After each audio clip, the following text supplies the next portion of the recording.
Good morning, a pleasant Monday to you. This is our offline video lesson number 6. Our topic for this week is forms and functions of social organization and kinship, and understanding culture, society, and politics for week 6. So this is your teacher, Mr. Remuel M. Almohela, teacher of Andres Clemente Junior National High School, Senior High School. So, forms and function of social groups. In social sciences, a group is two or more humans who interact with another, share similar characteristics, and have a collective sense of unity. This is very broad definition as it includes groups of all sizes from the whole societies. Society can be viewed as a large group, though most social groups are considerably smaller. Society can also be viewed as people who interact with another, share similarities pertaining to culture and territorial boundaries. So first we have primary group.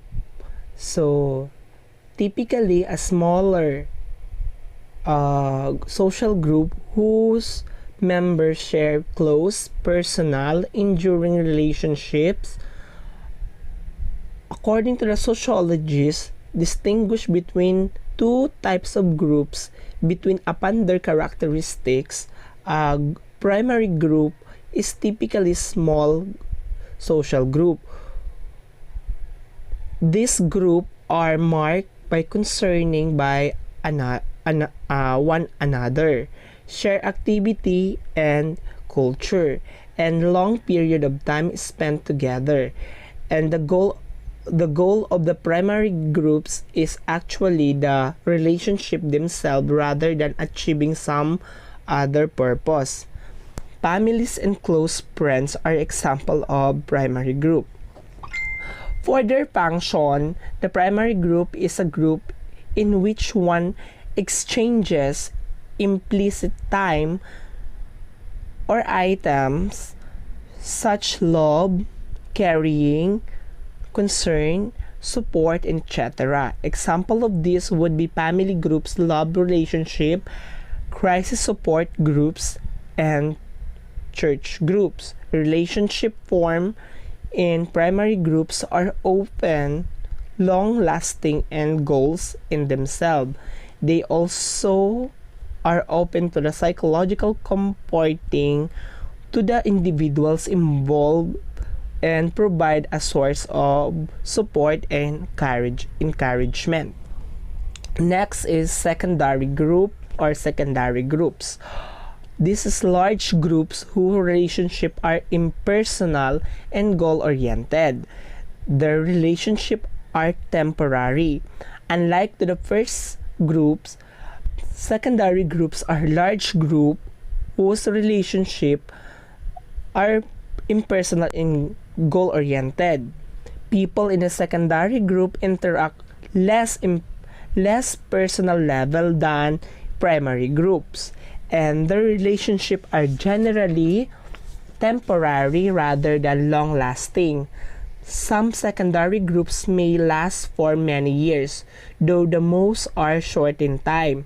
Such groups also begin and end with very little significance in the lives of people involved. So the functions of secondary groups are established to perform functions. People's rules are more interchangeable.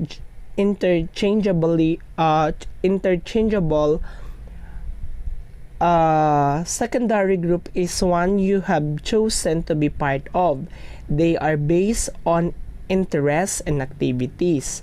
They are where many people can meet close friends or people they would just call acquaintances. Secondary group are open also in the other group in which one exchange explicit commodities such as labor for wages, services for payments, and etc. Example of this would be the employment, vendor to client relationships, a doctor, mechanics, accountant, and such. A university class, an athletic team, and workers in the office all likely form secondary groups. Primary groups can form within secondary groups as relationship become more personal and closer. Next is in group or in groups. That individual feels she belongs to and she believes or he believes to be an integral part of who he or she is. So we have kinds of in-group. We have in-group biases, intergroup aggression, and in-group favoritism. When we say group biases, so you are subject for a parting depend with somebody. And intergroup aggression, for instance, itong grupong to, sila lang yung magaling. And last, intergroup favoritism. So, sometimes, I don't know, kasi ako naman, as a teacher, hindi ko naman yan, hindi ko naman to masyado na-experience na favoritism because I don't have favoritism like in students or my learners. Pero sometimes sabi nila sa ibang teacher, nakakita sila ng ganito. Or even though hindi lang sa teachers, kahit sa bahay. Kapag tinignan nyo sa bahay, sometimes your father or maybe your mother have a favoritism with at least one of their children. So for example, ang bunso or kaya ang panganay, yun ang paborito nila. That is a favoritism. But still, that's in group. Next is out groups. So conversely, is a group of one does not belong to. Often we may feel competition in a relationship to an out group. So we have outsider and rebel. So when we say you are not belong to this group, you are an alien to them. Rebels, for example, an Abu Sayyaf, terrorists, all of those are out group. Yan ang tinatawag na out group. Networks. So next is network or reference group. So define natin yung network. So pag sinabing network, this is a connection. So social structure in network between actors, either individuals or organizations. It indicates the way in which they are connected through various social familiarities, ranging from casual acquaintance to close familial bonds. The study of social networks or network is called social network analysis and social network theory. So according to the research, the number of academic fields has demonstrated that social networks operates on many levels, from the families upon to the level of nations, and play in the critical roles in determining the way problems are solved, organizations are run, and the degree to which individuals succeed in achieving their goals. Sociologists are interested in social network because of their influence on and importance for individuals.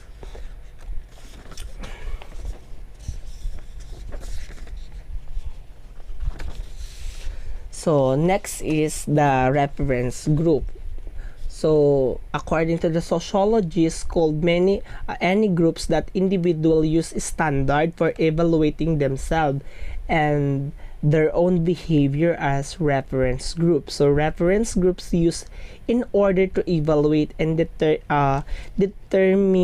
the nature of given individuals or other groups, characteristic and sociological attributes.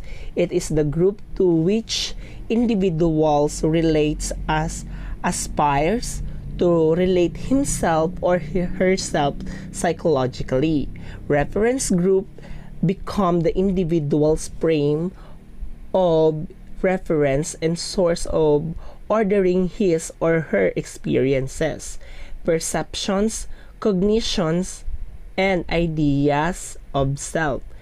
It is important to determining a person's self-identity, attitude, and social ties. This group become basis of reference in making comparison or contrast and in evaluating one's appearance and performance. So, an example of reference group is the group of people who have certain level of influence. So, we try to become broad. So, example ko na lang yung sabi natin internationals.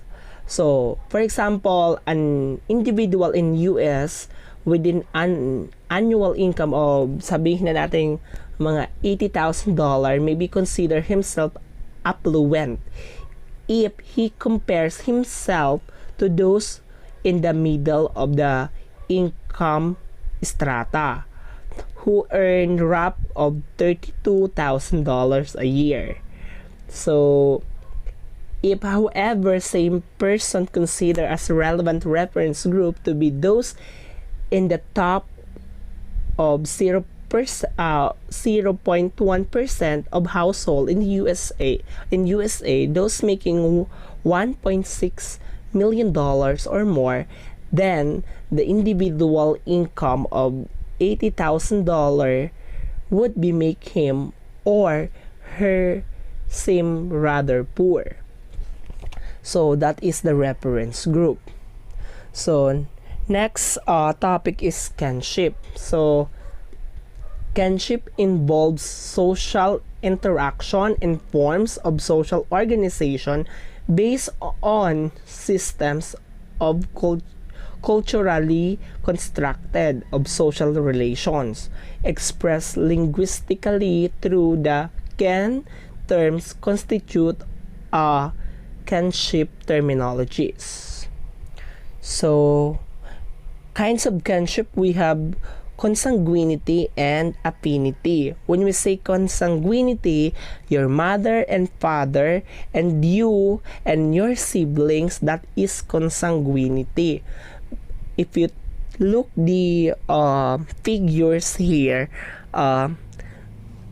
maybe your sabihin na natin ito nandito sa right side, o itong una na nakakulay bughaw or kulay blue, sabihin natin ito yung panganay. So, sabihin na natin all characteristic of father and mother are, succeeding by the first child, and the second one would be half, and another third to the pangatlo sa kanilang anak, nakuha din nila both side, at ang pinakauli or bunso ay nakuha naman yung genes ng nanay at tatay. So when we say affinity, ang affinity naman it calls you, your spouse, so your relationship to the in-laws. Second level is your father-in-law, mother-in-law, brother-in-law, sister-in-law, and maybe the son, stepmother or stepfather. Third degree would be the grandparents-in-law, your the grandparents of your spouse, and the fourth would be the parents of your spouse. So that is an affinity. So that is the distinction between the two. Consanguinity within your family, your mother and maybe the mother and father and mother and the children. And affinity, you, the first degree would be your wife, and the second degree would be your in-laws, and the third degree would be the grandparent-in-laws, and the fourth is the grandparents-in-laws. So next, the type of kinship. So first we have kinship by blood. In kinship by blood, related by blood, consanguinity, cognition, anthropology, the social science that study the origin of social relationship of human being, family relationship, kinship, relationship, relatedness or connection by blood or marriage or adoption.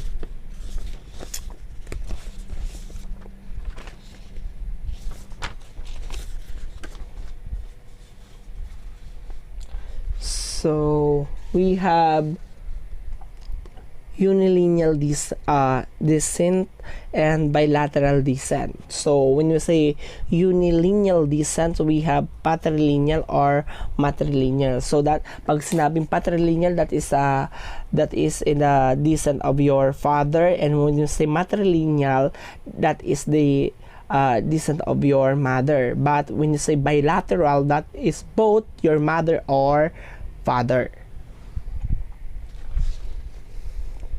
Next is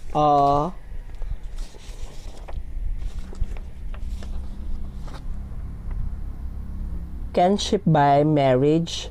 So here are the terms and practices.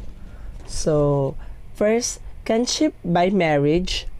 Family and marriage may be first seem to be a familiar topic.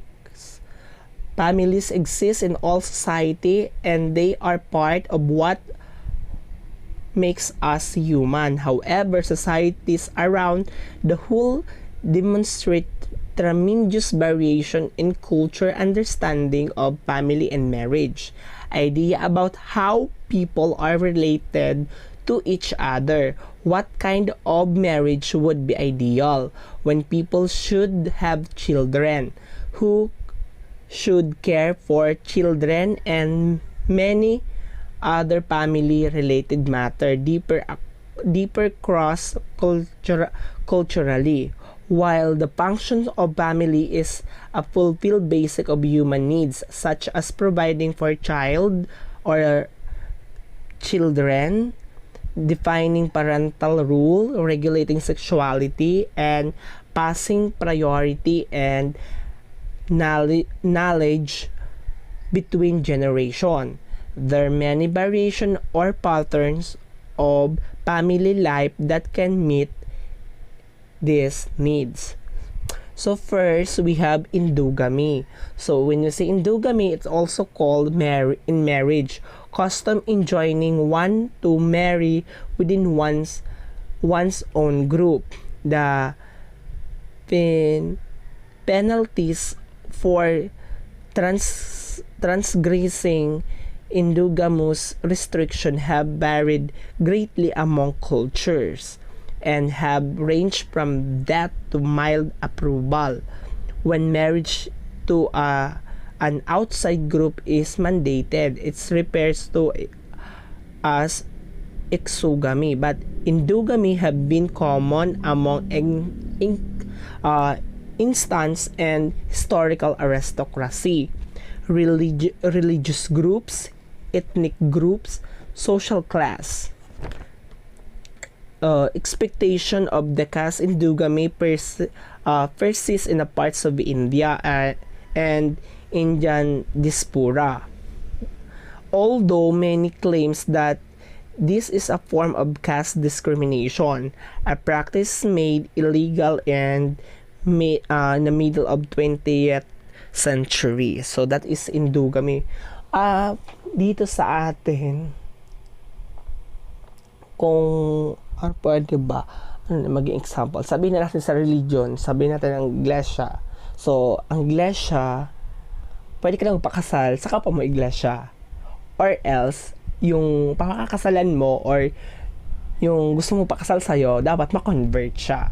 So, that is endogamy kung ikakasal kayo. So, that is the example. But that is a modern practices. Second is exogamy. Exogamy call out marriage, custom in joining marriage outside one's own group. In some cases, the rule of exogamy may also specify the outside group into which an individuals must marry. The severity of enforcement of exogamous restriction varied greatly across cultures, and many range from death to mild approval. The mandatory marriage within one's own group is known as endogamy, but exogamy usually defined through kinship rather than ethnicity, religion, or class. It is most common among groups that descend through either the father or patrilineality or the mother or matrilineality alone. Such lineage may in turn be grouped into clans or minorities. These are most open locus of exogamy. Marry a member of one's own clan or typical constitute a form of incest. Number 3 is monogamy, a relationship within one partner at a time rather than multiple partners. A monogamous relationship can be sexual or emotional, but it is usually both. Many modern relationships are monogamous, but even if they want to be with just one partner, some people have trouble staying monogamous. This can be led to infidelity, separation, breakups, and divorce. This could be accordingly to the study in animals have shown that certain genes may be linked to the monogamous behavior.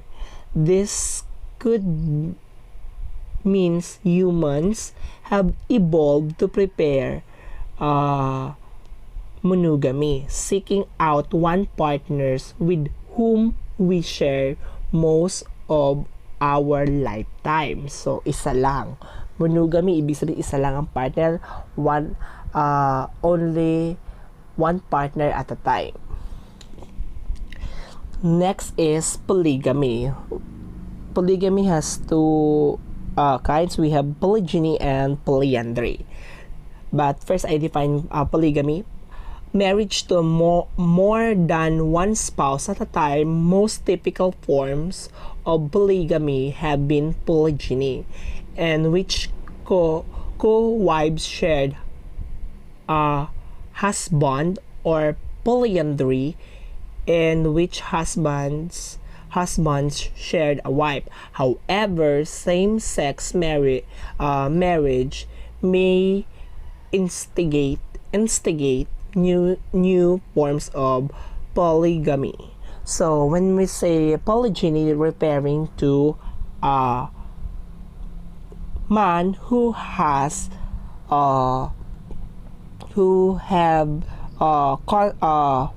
multiple wives or concubines, considering, and polyandry has woman has multiple husbands or male. 5. Repaired and arranged marriage. So arranged marriage that once flourished in Eastern Europe and Asia. This emancipation of women in 19th and 20th century. So changed marriage dramatically, particularly in the connection within the property and economic status.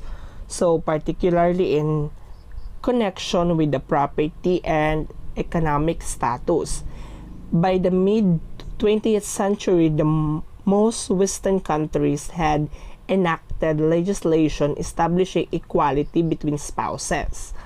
An arranged marriage is not the same as forced marriage. And an arranged marriage, the family takes lead to find marriage partner for their son or daughter.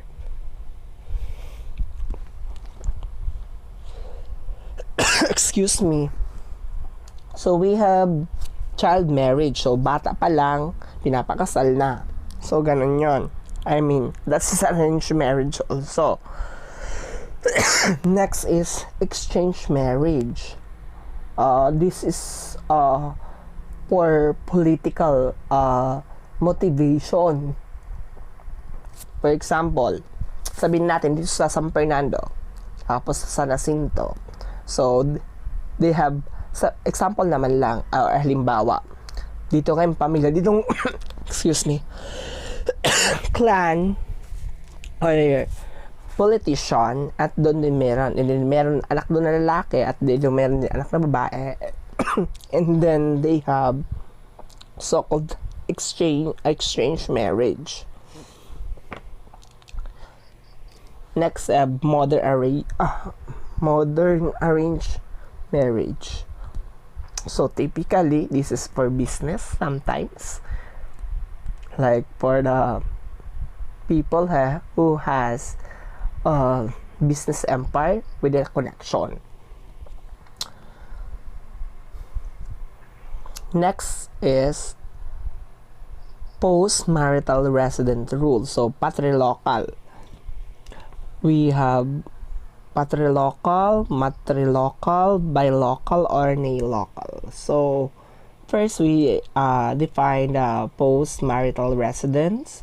That is specify where a person resides after marriage and accordingly to the employing structure and size of household unit.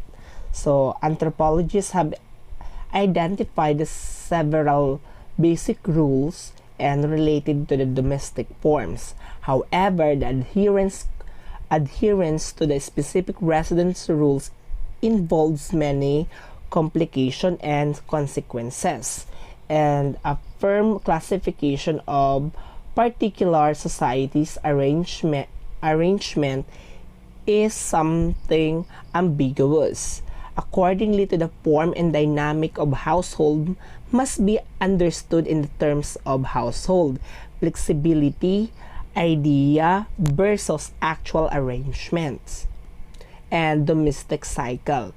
The following general patterns have been observed in varying societies around the world. So, when we say patrilocal, doon, for example, asawa mo na babae at ikaw, for example, ikaw ang lalaki at asawa mo, doon kayo titira sa pamilya nyo. At doon ka titira sa bahay ng lalaki. Pag sinabi matrilocal naman, ikaw na babae na pinakasalan ng lalaki, doon ka sa pamilya. Ang lalaking pinakasalan mo, doon ka titira sa pamilya ng babae. But when you say bilocal, that is independent. So, both of you, pwedeng palipat-lipat doon sa magkabilaan. That is a bilocal rule. When you say nalocal rule, so, independent siya kung saan tumayo ko ng sarili niyong bahay. That is neo-local rule. So that is post-marital residency rules. Last is ritual kinship. So that is compadrazo. So that is a ritual of ritual kinship in the form of very basic God parenthood play an important role in strengthening and extending the ties of kinship. So, thank you for listening. Uh, ang activity and quiz, I will send to the group chat. Tapos, sa susunod na linggo, wala muna kayong module and UVL for review, preparing for our academic assessment or quarter assessment period. So that is 8 and November 8 and 9, but I will extend to 10, 11, and 12 for examination because mag-exam kayo doon sa Google Forms. And reminders lang po kung pwede prepared not just prepared but create your Google account or Gmail account for the Google form examination for this first academic assessment. So that's all. Thank you again for listening, and I hope my reminders will be inculcated to your minds. Thank you.